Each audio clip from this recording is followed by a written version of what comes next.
Hello, awesome people. I hope you're having a great day today. Today we're taking a look at the third book in the Lone Wolf Definitive Edition series, by Joe Dever, Caverns of Kalte, which my copy of is here. I'll link you to the Magma Mund link below in case you're interested in picking it up. Now, we're doing a deep dive into this. This is in the Grey Wolf series. It has 32 books in it.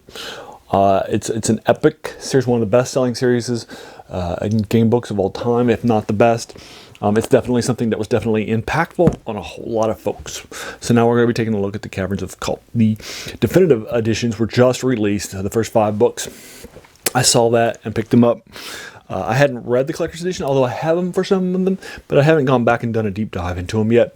In the late 90s, Joe Dever, as a millennial gift, he gave the copyrights to his books in the Lone Wolf series to free for a website called projectaeon.com, which I'll link you to below in the comments below. So you can read everything in this series for free. You can online. You can also read The World of Greyhawk, which is written by another author, Ian Page. You can also read some of his Joe Dever stuff that's not in. He has a 4-book game book series that is not set in this world. That's also free for you to read online too on that website, which I'll link to you below. It's also a good place to start if you're interested in picking it up, but you've never heard of it, or you're like, this is something that I definitely want to check out or read, or if you want to go back and reread it, and you're like, is this something worth, investing more money and time into? So you can do that. Now, he has released collector's editions starting in 2007. He died a few years ago, and his son, Ben Dever, has been picking up the slack and doing a lot of fun things since then. Now, there are the last few books have been written by in the books. It stopped at 28, but there are 4 more books left because it was just past the game book market's sort of venue, and it's time past. So, but there have been collector's editions, and now there's a definitive edition that helps you out and a whole lot of fun things in it. So this then is the 3rd book in that series, The Caverns of Kalte. In the first book, and this what makes Lone Wolf different and very impactful for a lot of people, including myself, and it's actually in one of my top 10 most influential things I've ever encountered. And I have it in my own personal Appendix N, which I will link to you in the comments below in case you want to read that. Go back there and check out that video that I recorded a few years ago. What makes this a little bit different than a lot of other game books and choose your adventure books and fighting fantasy books and so forth is that your characters coming back. They keep their items that they gained. They keep their gold they had left, and then they gain some more. They gain more skills over time. You start off with 5 skills of 10 in Flight from the Dark, and now we're in book 3. So if you've read and completed the first 2 books, now you're going to start with an extra 7 skills instead of 5. You are a psychic ranger, if you will. You have some skills that lean towards the psychic side of life, like Mind Over Matter, Mind Blast, Mind Shield, and Sixth Sense. And then you have some skills that lend themselves more to the ranger side of life, like tracking and camouflage and hunting and weapon skill. There's a healing and animal kinship. So those are sort of your skills. So I had chosen camouflage, which I shouldn't have because I went back and reread that for the first time. There's a lot more fighting in the first book, Flight from the Dark, than previously. So I would have swapped that over. I also chose weapon skill. I rolled randomly a sword, which was lucky. You have 2 chances to get a sword rather than just 1. And then I also got my typical Sixth Sense and healing and tracking that I always start with. And then that's it. Going into a part of the water, I grabbed Mind Blast because I missed it, and then going into this one, I grabbed Mind Shield because I know you use it in a couple of key places, and that's it. Now I finished book 7. I'll move into book 8. Now this book, unlike the first book, doesn't add in as many things. Like this book is just the basic 350 sections. The first book added in it went from 300 sections to about 550 in this one or so. So they added a lot. And the first book probably took me an hour and a half for me to knock out when I go back and reread these on Project Aeon occasionally. But it's nice to read. There was a 2-hour epic siege at the beginning that they added in, as well as about a half an hour worth of travel in the city that you're going to. and then so it's about 4-hour read for me to knock it out. Although again, I've read these books a few times now, so I have some experience in what to do and how to beat them and how to choose my characters, what skills to choose, right, and so forth. I did take the Veterans Challenge with healing. I've only gained 10 experience points with it each adventure. That's a lot in Flight from the Dark, so there's a lot of combats in that battle.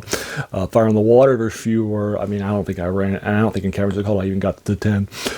There's fewer battles in those two. The key story in the first one is that you are ambushed by the big bad, the Dark Lords of Helgad. They have ambushed your peace-loving kingdom of Summerland over the feasts when all the Kai Lords have gathered together as a day of recognition.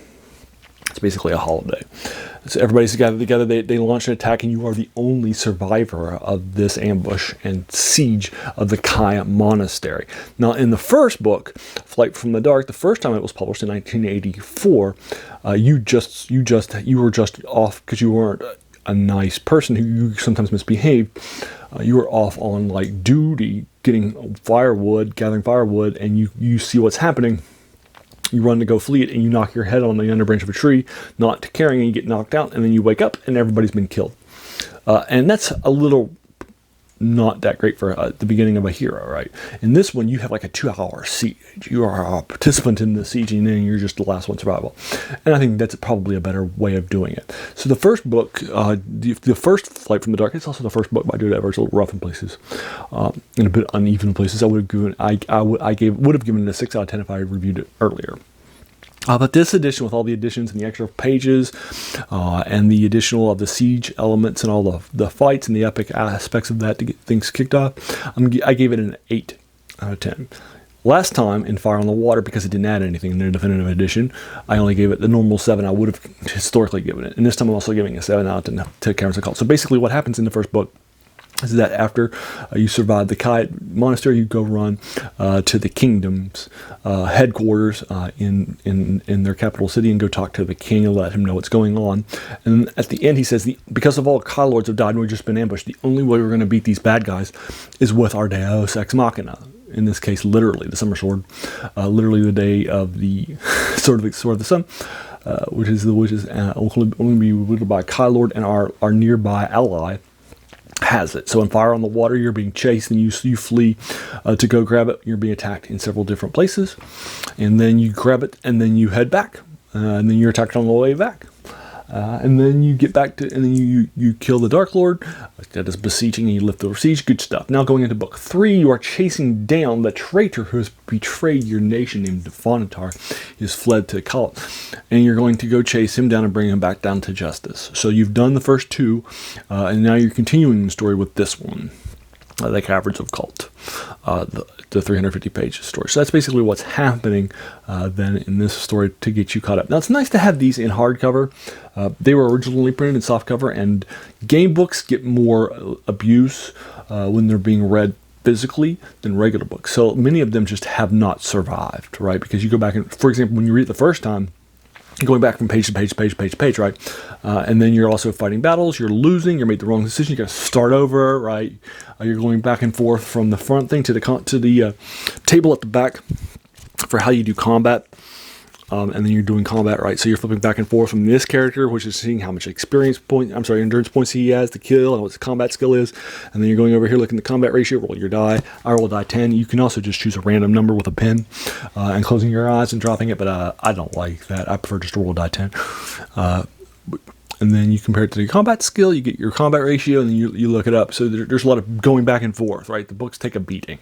So getting them in hardcover, and that will survive in case Project Aeon ever loses, right? Its money and has to go under fold, right? So you can't always read a lot. So I don't mind picking them up.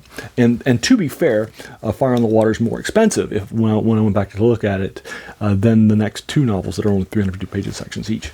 And I'm not giving it an additional rating beyond what I would have given it previously. for those reasons. So there you go. That's the definitive edition of the Caverns of Kalte by Joe Dever. And I'll go ahead and leave you to it. Have you read it? Or the original book? What did you think of it? I will be happy to engage you with it further in the comments below. As a reminder, I try to keep these reviews spoiler-free of fantasy, science fiction, and horror. But if you want to talk about spoilers, let's do it in the comments below. And then let's move on to the thank you so much for taking some time out of your day and investing it and watching my video.